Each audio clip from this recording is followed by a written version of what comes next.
Moi c'est Valérie, j'ai 46 ans et je suis en formation titre pro soudure. J'ai commencé dans la logistique, dans laquelle je faisais de la gestion des stocks et des expéditions. Je me suis rendu compte que plus on évoluait, plus on était devant un ordinateur.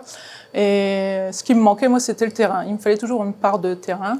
Je me suis posé la question d'une reconversion et c'est là que je me suis dit, à mon âge, à 46 ans, c'est ma dernière ligne droite, donc c'est maintenant ou jamais. Donc je me suis lancée dans la reconversion et notamment dans la soudure.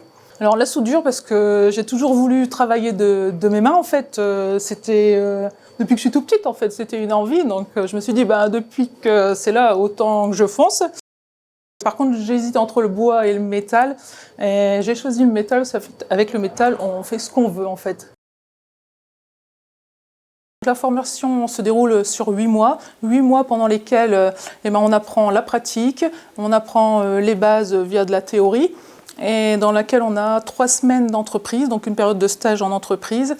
On peut être soudeur dans une entreprise, donc peu importe l'entreprise en fait, on peut être soudeur mais non qualifié. Donc après, si on veut être qualifié ou connaître un procédé et une position, parce que la soudure aussi se fait sur plusieurs positions, et si on veut se qualifier dans une position, il faut ce qu'on appelle faire une licence qui se déroule sur 4 à 6 semaines. J'aimerais bien justement aller sur des chantiers, faire des gros ouvrages en fait, c'est ce qui m'intéresserait en fait, faire des chantiers, des gros ouvrages quoi, voilà. C'est ce que j'essaye de rechercher par la suite après, voilà, pour pouvoir faire ça, donc me qualifier après, voilà. Donc je me renseigne sur un chantier, quel genre de soudeur ils ont besoin, quel genre de qualification pour justement pouvoir moi, de faire une demande de licence dans telle position et dans tel procédé. Quand je leur ai appris que je me reconvertissais dans la soudure, les gens ont été surpris déjà d'une part parce que c'est pas du tout, je ne faisais pas du tout métier manuel depuis quelque temps, j'avais abandonné. Et donc ils ont été surpris, surtout soudeur, on n'en voit pas tous les jours, donc juste plutôt de la surprise, mais bon, personne n'a essayé de me décourager, donc ce qui était déjà une bonne chose, mais même si on m'avait découragé, j'y serais allée quand même.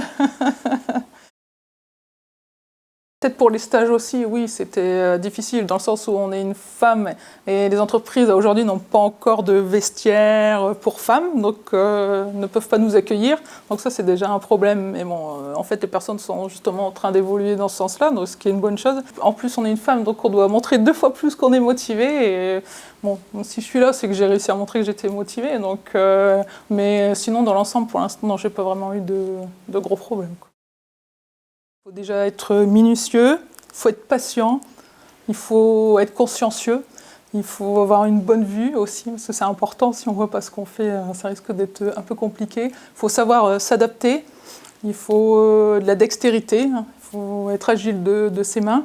C'est déjà quelques qualités bonnes à avoir au départ, quoi. Un conseil pour les femmes pour se lancer dans la soudure, je leur dirais n'attendez pas la reconversion. Si ça vous prend aux tripes et que vous avez envie de faire de la soudure, foncez et écoutez votre cœur. Voilà, c'est tout ce que j'ai à vous dire.